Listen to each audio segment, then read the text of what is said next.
नमस्कार। नमस्कार। अंतर्राष्ट्रीय योग दिवस की आप सभी को बहुत बहुत शुभकामनाएं। अंतर्राष्ट्रीय योग दिवस पर योग प्रोटोकॉल के संबंध में मैं कुछ जानकारी देने के लिए आपके मध्य उपस्थित हूँ। वस्तुतः योग भौतिक और आध्यात्मिक दोनों उपलब्धियों को हासिल करने के लिए होता है। क्योंकि सांसारिक आवश्यकता स्वास्थ्य की है, आध्यात्मिक की नहीं है, इसलिए अंतर्राष्ट्रीय योग प्रोटोकॉल में आयुर्वेद के अष्टांगों में धारणा, ध्यान, समाधि इनको शामिल नहीं किया गया है। इसी के साथ यम और नियम ये अशारीरिक केवल मानसिक गतिविधियां हैं, इसलिए यम और नियम को भी शामिल नहीं किया गया है। इसके बाद में अंतर्राष्ट्रीय योग प्रोटोकॉल में 4 हिस्सों में इसको बनाया गया है। पहला है व्यायाम, दूसरा आसन, तीसरा प्राणायाम और चौथा समस्त संसार जगत के सुख समृद्धिशाली होने की कामना का मंत्र। व्यायाम सर्वप्रथम किया गया इसमें और सूक्ष्म व्यायाम से प्रारंभ किया गया। व्यायाम से उपलब्धि क्या होती है? शरीर स्थैर्यकराणाम व्यायामम संगीतम। शरीर चेष्टा या च इष्टा स्थैर्यार्था बलवर्धिनी व्यायामम ताम संख्याता मात्रया ताम समाचरेत। ये एक श्लोक जो है वो बहुत सारी चीज़ें व्यायाम की जानकारी एक साथ दे देता है। शरीर चेष्टा या च इष्टा, शरीर की वह गतिविधि जो इष्ट भी हो, दुरूह न हो, ऐसी गतिविधि जो क्यों की जाए, स्थैर्यार्था बलवर्धिनी, शरीर को स्थिर किया जाए और शरीर का बल का वर्धन हो, ऐसी चेष्टा व्यायामम ताम संख्याता, उसको व्यायाम कहा जाता है। और मात्रया ताम समाचरेत, उसको मात्रा पूर्वक करना चाहिए। अपने शरीर के बल से 50% जो बल है वह उस बल का ही प्रयोग व्यायाम में करना चाहिए, उससे अधिक नहीं करना चाहिए।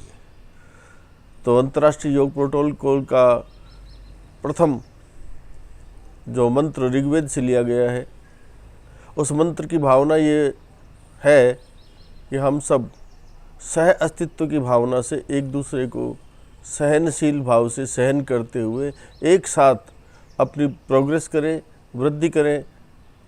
उसके मंत्र को मैं उच्चारण करता हूँ। ओम संगच्छध्वं संवदध्वं संभो मनानसि जानताम देवा भागा यथा पूर्वे संजानाना उपासते। व्यायाम में सर्वप्रथम महत्व इस बात का दिया गया कि हमारा जो शरीर है वो चलायमान होता है।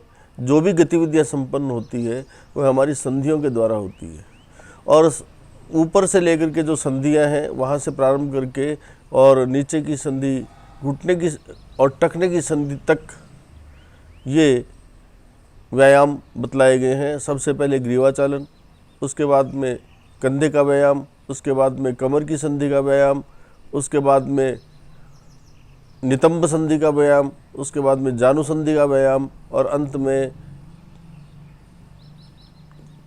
टखने की संधि का व्यायाम। ये अभ्यास इस अंतर्राष्ट्रीय प्रोटोकॉल में है। इसके बाद में आसन है। आसन भी सबसे पहले खड़े होकर करने का अभ्यास है। उसके बाद में दूसरा जो अभ्यास है वह बैठकर करने का अभ्यास है, और तीसरा अभ्यास सीधा लेट करके, और चौथा अभ्यास उल्टा लेट करके। इसमें शारीरिक स्वास्थ्य के लिए जितने भी न्यूनतम आवश्यक आसन हैं वो इसमें सम्मिलित किए गए हैं। इसके बाद में अगला अभ्यास है प्राणायाम। प्राणायाम में श्वास प्रश्वास की गति को नियंत्रित करना, मनुष्य के फेफड़ों की कार्यक्षमता की वृद्धि करना, श्वसन संस्थान को मजबूत करना, यह प्राणायाम का उद्देश्य है। और उसमें कपालभाति प्राणायाम, अनुलोम विलोम प्राणायाम, भ्रामरी प्राणायाम, शीतली प्राणायाम, इनको समाहित किया गया है। और सबसे अंत में आप देखेंगे कि भ्रामरी प्राणायाम है, जो कि मन की एकाग्रता बढ़ाता है, तनाव को मुक्त करता है। तो जहाँ हम शरीर से प्रारंभ हुए और अंत में मन तक पहुँचे, क्योंकि शारीरिक क्रिया के द्वारा तो हमने शरीर को सुदृढ़ किया, लेकिन मन को नियंत्रित भी किया जाना चाहिए ताकि मन अगम्य विषयों में न जाए।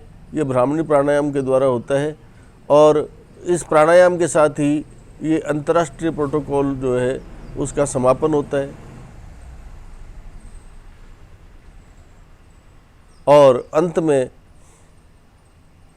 एक संकल्प किया जाता है देश के और समाज के प्रति हमारा क्या दायित्व है। उस दायित्व की पूर्ति हेतु हम संकल्पित रहे और अंत में सभी के सुखी रहने की सार्वभौमिक कामना हम करते हैं शांति मंत्र के द्वारा।